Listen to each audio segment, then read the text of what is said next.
2022년 종료주일 예배를 우리 다 같이 하나님께 드리겠습니다. 예배의 부름으로 하나님 앞에 나아가시겠습니다. 독생자 예수를 이 땅에 보내신 하나님의 은혜를 찬양합니다. 우리를 위해 고난을 당하신 주님의 사랑을 기억하게 하소서. 그 십자가 앞에 우리가 섭니다. 보혈의 은혜로 우리 죄를 씻으시고 은혜의 손으로 우리의 허물을 덮으소서. 거룩한 말씀 앞에 무릎 꿇는 은혜의 예배가 되게 하소서. 아름답고 놀라운 주 예수, 말로 할 수 없네. 그 증명할 수 없는 위엄, 주님과 같은 분 없네. 한없는 그 지혜와 사랑, 그 누구도 다할 수 없네. 아름답고 놀라운 주 예수, 보좌에 앉으셨네. 주님 앞에 내가 서 있네. 주 앞에 내가 서 있네. 주는 거룩하신 하나님, 그 앞에 서 있네.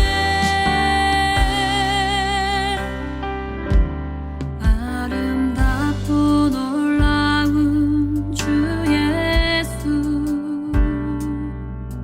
말로 할 수 없네. 그 증량할 수 없는 위엄, 주님과 같은 분 없네. 한없는 그 지혜와 사랑, 그 누구도 다할 수 없네. 아름답고 놀라운 주 예수, 보좌에 앉으셨네. 주님 앞에 내가 서 있네. 주 앞에 내가 서 있네. 주는 거룩하신 하나님, 그 앞에 서 있네. 주님 앞에 내가 서 있네. 주 앞에 내가 서 있네. 주는 거룩하신 하나님, 그 앞에 서 있네.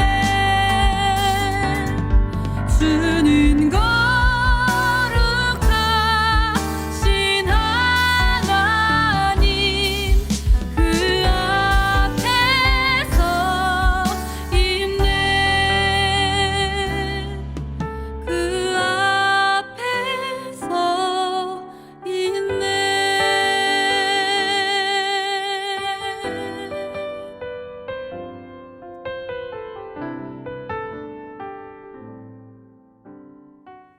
오늘이 종료주일이고 내일부터 고난주간이 시작되죠. 코로나로 인해 우리가 함께 모이지는 못해도 우리가 고난주간 특별 기도회를 온라인으로 가지려고 합니다. 매일 아침 6시에 제가 새벽 기도 말씀을 유튜브에 올려드리면 그 영상을 보시고 또 뒤에 나와 있는 기도 제목을 위해서 함께 기도해 주시기를 바랍니다. 그리고 아직 확진자 수가 줄지 않고 있어서 우리가 부활주일에 함께 모일 수 있을지는 좀 더 기다려 봐야 될 것 같습니다. 고난주간 중에 그 추이를 보고 저희들이 함께 의논하고 결정해서 부활주일 예배를 온라인으로 드릴지 아니면 함께 모일지를 알려드리도록 하겠습니다. 위에서 함께 기도해 주시기를 바랍니다. 그리고 탄자니아 김보경 선교사님이 소식을 전해 오셨습니다. 현지 목회자들과 함께 기도회를 하시고 또한 그들을 위한 신학교를 지금 짓고 계신데 하나님의 은혜가 또 하나님의 도우시는 능력이 절실하게 필요한 상황인 것 같습니다. 위에서 함께 기도해 주시고 또 지금이 우기인데 비가 많이 부족하다고 하죠. 특별히 이 고난주간과 부활주일을 맞아서 정말 우리가 받은 은혜와 사랑을 어렵고 힘든 가운데 있는 탄자니아와 또한 김보경 선교사님 사역을 위해서 함께 나누고 싶은 그런 마음이 있습니다. 함께 기도해 주시고 또 이 귀한 사역에 힘있게 동참해 주시기를 부탁드립니다. 그럼 오늘 말씀을 다 같이 함께 읽겠습니다. 종료주일 본문 말씀은 요한복음 12장 12절부터 19절까지 말씀입니다. 그 이튿날에는 명절에 온 큰 무리가 예수께서 예루살렘으로 오신다는 것을 듣고 종려나무 가지를 가지고 맞으러 나가 외치되 호산나 찬송하리로다 주의 이름으로 오시느니 곧 이스라엘의 왕이시여 하더라. 예수는 한 어린 나귀를 보고 타시니 이는 기록된 바 시온 딸아 두려워하지 말라 보라 너의 왕이 나귀 새끼를 타고 오신다 함과 같더라. 제자들은 처음에 이 일을 깨닫지 못하였다가 예수께서 영광을 얻으신 후에야 이것이 예수께 대하여 기록된 것임과 사람들이 예수께 이같이 한 것임이 생각났더라. 나사로를 무덤에서 불러내어 죽은 자 가운데서 살리실 때에 함께 있던 무리가 증언한지라. 이에 무리가 예수를 맞음은 이 표적 행하심을 들었음이러라. 바리새인들이 서로 말하되 볼지어다 너희 하는 일이 쓸데없다. 보라 온 세상이 그를 따르는도다 하니라. 오늘이 종료주일이죠. 오늘 본문 말씀을 읽으면서 예루살렘 성으로 예수님께서 들어오실 때 수많은 백성들이 종려나무 가지를 흔들며 호산나 호산나 찬송하리로다 주의 이름으로 오시는 이여 이스라엘의 왕이시여 라고 환호하는 모습이 그림으로 그려집니다. 그런데 이런 찬양과는 반대로 예수님은 예루살렘 성전에 들어가셔서 재물을 팔고 동전을 바꾸는 사람들을 책망하며 쫓아내시고 또한 예루살렘 성을 바라보시며 그들에게 멸망이 임할 것을 예언하고 계시죠. 참 대조적인 모습을 우리는 볼 수 있습니다. 우리는 희망과 기쁨으로 찬양하고 있는데 예수님은 십자가를 앞두시고 불의한 것을 책망하시며 또한 그들을 향한 심판을 예언하고 계십니다. 여기서 우리는 어떤 메시지를 발견할 수 있을까요? 우리는 보이는 것을 통해 나를 중심으로 찬양하고 있지만 그러나 예수님은 보이지 않는 하나님의 뜻과 하나님의 계획을 중심으로 찬양하신다라는 사실입니다. 사람들은 주로 자신이 병고침을 받거나 아니면 놀라운 기적을 체험했을 때 하나님을 찬양합니다. 오늘 말씀의 무리들도 죽었던 나사로가 다시 살아났다는 소식을 듣고 예수님을 향하여 찬양하고 있는 모습이 아닌가요? 그런데 예수님은 이러한 때일수록 더 잠잠하시고 오히려 자신을 감추시는 그런 모습을 보이고 있습니다. 이것은 하나님께 온전한 찬양과 영광을 돌리기 위해 다른 목적이나 다른 뜻이 개입되는 것을 철저하게 막으시고 예수님 자신이 드러나는 일까지도 경계하시는 그런 모습으로 여겨집니다. 이 사실을 통해 교회가 반드시 기억해야 할 것은 우리가 하나님께 찬양과 영광을 돌릴 때 거기에 다른 목적, 다른 이유가 개입되어서는 안 된다는 사실입니다. 예를 들어 나의 영광이나 이익을 위해서 아니면 교회의 사사로운 목적을 위해서 하나님의 영광을 사용해서는 안 된다는 사실이죠. 예수님께서 예루살렘 성전에서 재물을 파는 사람들을 내어 쫓으시고 그리고 그 성을 바라보시며 슬피 울며 멸망을 예언하신 이유가 바로 여기에 있지 않겠습니까? 교회가 부흥하고 성장할수록 자기 영광을 찾고 구하는 그런 유혹에 노출되기 쉽습니다. 좋은 건물과 시설, 그리고 세상의 힘과 지위까지 얻게 되면 이 모든 것이 다 하나님의 영광을 위한 것이다 라고 우리가 말은 하지만 그러나 그 영광 이외에 다른 모든 것은 내려놓았다 라고 말할 수 있을까요? 처음부터 교회를 개척한 목사와 함께한 성도들은 교회의 성장과 부흥을 볼 때 그것이 자신의 공로인 것처럼 여겨 자랑하고 싶고 또 그 안에서 나름 특혜를 누리고 싶은 마음이 있지 않겠습니까? 도시에 있는 대형 교회일수록 이런 인간적인 바람과 기대가 더 커지기 마련이죠. 그래서 대형 교회들이 세습을 하고 또는 고액의 퇴직금을 요구하는 그런 뉴스가 나오는 것이 아니겠습니까? 지금의 교회가 과연 하나님의 영광 이외에 다른 것은 전혀 구하고 있지 않은지 우리 스스로 돌아보기를 바랍니다. 그리고 교회는 반드시 성공해야 하고 잘 되는 것이 하나님의 뜻이고 하나님의 영광이라는 옛날 생각을 진리로 단정하지 않았으면 좋겠습니다. 만일 그렇다면 예수님께서 세상에서 제일 잘 되고 성공한 분이 되어야 하지 않겠습니까? 그런데 예수님의 실제 모습을 보면 그 누구보다도 낮은 자리에서 그리고 불쌍한 죽음을 맞으시지 않았습니까?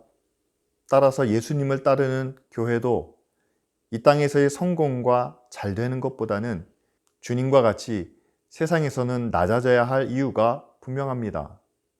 왜냐하면 예수님께서 십자가를 통해서 하나님께 영광을 돌리셨던 것처럼 우리도 낮은 자리에서 사랑하며 섬기는 모습을 통해 하나님의 영광을 나타낼 수 있기 때문이죠. 교회가 낮아질 때 오히려 하나님은 높아지시는 것을 보게 됩니다. 교회의 수고와 헌신을 통해 하나님께 영광과 찬양이 돌려지는 것도 우리는 발견할 수 있죠. 따라서 기쁜 우리 교회와 모든 한국 교회가 하나님의 영광과 찬양만을 구하는 그 목적에서 벗어나지 않도록 함께 기도하기를 원합니다. 모든 것이 풍성하고 윤택한 세상 속에서 갑자기 예수님처럼 낮은 자리로 고난의 길로 가자고 하는 것이 쉬운 일은 아니겠죠. 하지만 우리 주님은 결코 낮은 자를 외면하지 않으시고 도움이 필요한 사람에게 늘 손을 내밀었던 그런 분임을 우리는 기억해야 합니다. 따라서 우리도 지금의 풍족함과 안락한 삶 속에서 하나님의 영광을 찾고 구하기보다는 예수 그리스도의 십자가를 생각하며 낮은 자리에서 자기 희생을 통해 하나님의 영광을 이루시는 그 길을 우리도 따라갈 수 있도록 함께 기도하기를 원합니다. 두 번째로 하나님은 이 무리들의 찬양처럼 부족하고 연약한 찬양과 영광도 받으신다는 사실입니다. 완전하신 하나님께서 완전한 사람이 또한 완전하게 드리는 찬양과 영광만 받으실 것 같은데 사실은 그렇지 않다는 거죠. 오늘 말씀에 무리들이 예수님을 찬양했던 모습을 한번 살펴보겠습니다. 그들은 예수님을 하나님이 보낸 사람, 이스라엘의 왕으로 찬양하고 있습니다. 그런데 요한은 이들이 죽었던 나사로가 다시 살아났다는 소식을 듣고 그 나사로를 다시 살려주신 그 능력을 보고 예수님을 찬양하고 있죠. 그런데 그 찬양이 과연 얼마나 갔을까요? 안타깝게도 채 한 주가 지나기도 전에 이들은 빌라도 법정에서 예수님을 향해 그를 십자가에 못 박으소서라며 완전히 달라진 모습을 보여줍니다. 주님을 찬양했던 그 입에서 예수님을 모함하고 저주하는 말이 쏟아져 나오죠. 기적을 경험했던 이들이 예수님을 찬양하고 영광을 돌렸지만, 그러나 그것이 자신의 믿음의 결단으로 성장하지 못했을 때 그 찬양은 쉽게 변하고 달라질 수 있다는 것을 우리에게 보여줍니다. 하지만 주님은 그들의 찬양을 받아주셨습니다. 누가복음 19장에 이 무리들의 찬양을 듣던 바리새인들이 그들을 책망하려고 하자 예수님께서 그들을 말리시며 만일 이들이 침묵하면 돌들이 소리를 지르리라 라며 그들의 찬양을 인정해 주시죠. 며칠 후에 이들이 자신을 십자가에 못 박으라 외칠 것을 이미 알면서도 말입니다. 우리는 며칠 후에 우리 자신이 어떤 모습으로 변하고 달라질지 모르지만, 그러나 주님은 지금 우리의 마음을 보시고 우리의 찬양과 영광을 기쁘게 받으시죠. 그래서 우리는 내일이 아니라 오늘 하나님을 향한 우리의 마음을 가지고 하나님을 찬양하며 작은 순종과 선행을 통해 하나님의 영광을 나타내야만 합니다. 오늘 우리는 하나님을 뜨겁게 찬양했다가 며칠 후에 우리의 마음이 달라질 수도 있겠죠. 그러나 예수님은 내일 일은 내일 염려하라 라고 말씀하시지 않았습니까? 이 말은 우리가 알지 못하는 내일 더 큰 것을 기대하기보다는 지금 작아도 부족해도 우리가 가진 마음과 정성을 가지고 하나님께 찬양과 영광을 돌리는 것이 아버지의 뜻이라는 것을 우리에게 가르쳐주고 계십니다. 그리고 그렇게 하루하루 쌓여 완전한 영광을 하나님께 돌리게 되고 또 하나님을 향한 바른 신앙으로 세워져 간다는 말씀이죠.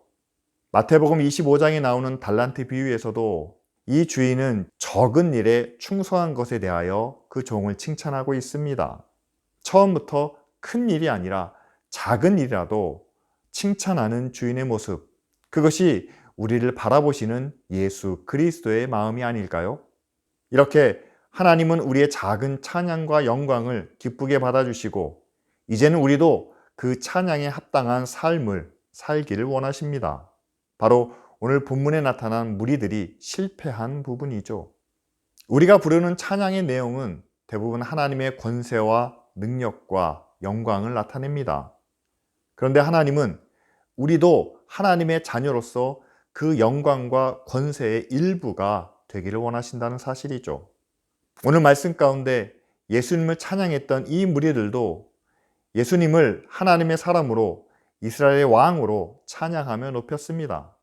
그러나 그들은 예수님을 자신의 왕으로 받아들이지 못하고 오히려 십자가에 못 박게 요구하고 있죠.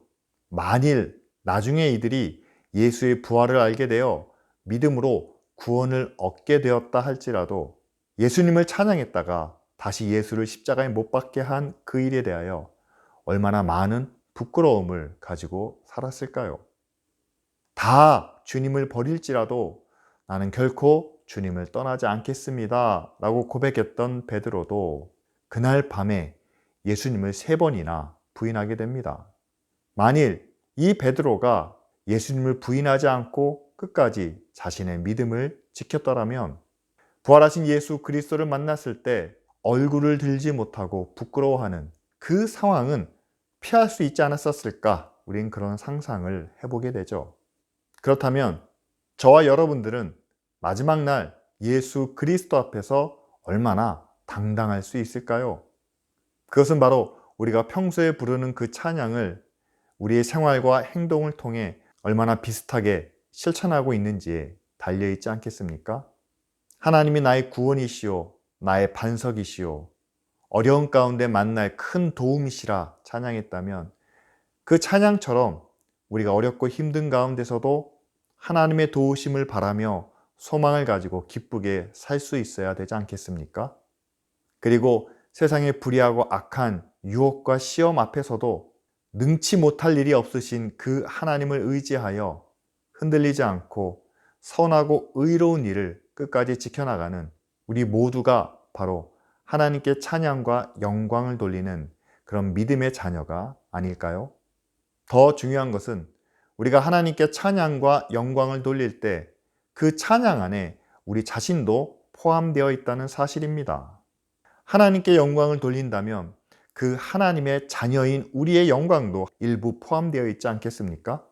그리고 우리의 삶을 통해 하나님을 높이고 하나님께 영광을 돌린다면 당연히 그 기업의 상속자인 우리의 영광도 높아질 수밖에 없겠죠. 그렇습니다. 하나님은 우리의 찬양과 영광을 통해 하나님만 높아지시는 것이 아니라 믿음 안에서 예수 그리스도의 길을 따르는 우리의 영광도 함께 높여주신다는 사실이죠.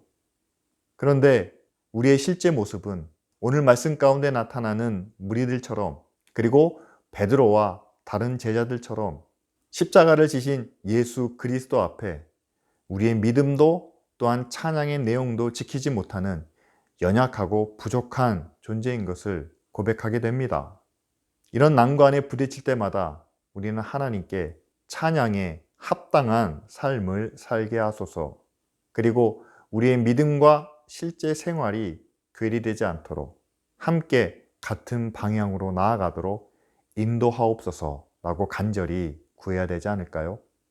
주님은 세상에서 얻은 영광으로 하나님의 영광을 채울 수 없다고 가르치십니다. 오히려 낮은 자리에서 섬기고 베푸는 것이 하나님께 참 영광과 기쁨이 된다라고 가르치시고 또 실제 자신의 삶을 통해 보여주고 계시죠. 하지만 우리는 여전히 세상에서 좋은 것을 바라고 높아지기를 위해 애쓰며 살고 있습니다. 그래서 우리는 십자가의 은혜를 더욱 간절히 구해야 하겠죠. 세상의 그 어떤 것으로도 하나님의 영광을 온전히 채울 수 없습니다. 그 구원의 영광을 위하여 주님이 우리에게 말씀하시고 직접 보여주신 그 십자가의 길을 세상과는 다르게 낮은 자리에서 섬기는 삶을 살게 하옵소서라고 기도해야 되지 않을까요? 이제 내일부터 고난주간이 시작됩니다. 호산나 호산나 뜨겁게 부르짖었던 그 찬양이 순간 모함과 저주로 돌변할 수 있다는 사실을 기억하시기 바랍니다.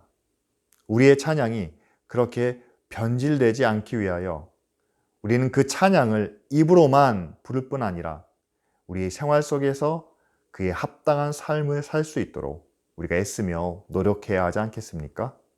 그러기 위해 우리가 하나님께 드리는 그 찬양과 영광에는 다른 어떤 인간적인, 세상적인 목적이나 의도가 개입되지 않도록 우리가 함께 깨어있기를 바랍니다. 그리고 알 수 없는 미래보다는 지금 우리가 하나님께 드릴 수 있는 작은 찬양과 영광이라도 실천하는 그런 믿음의 자녀가 되기를 바랍니다. 그런 노력이 쌓여 하나님을 나의 왕으로 예수 그리스도를 나의 구원자로 온전히 섬기는 그런 신앙이 우리 가운데 세워지지 않을까요? 그리고 우리의 찬양을 기쁘게 받아주신 하나님께서 우리를 예수 그리스도의 몸으로 거룩한 하나님의 자녀로 인정하여 우리에게도 영광을 베풀어 주시리라 믿습니다. 찬양을 통해 고백한 그 믿음을 붙잡고 이 불의하고 악한 세상에서 하나님의 뜻을, 하나님의 의를 이루는 믿음의 자녀로 살게 하여 주시옵소서. 그리고 하나님께만 온전한 영광을 돌렸던 예수 그리스도와 같이 우리도 세상에서 높아지려는 마음보다 주어진 자리에서 주님의 사랑과 의를 실천할 수 있는 거룩한 제자가 될 수 있도록 이 시간 다 같이 함께 기도하시겠습니다.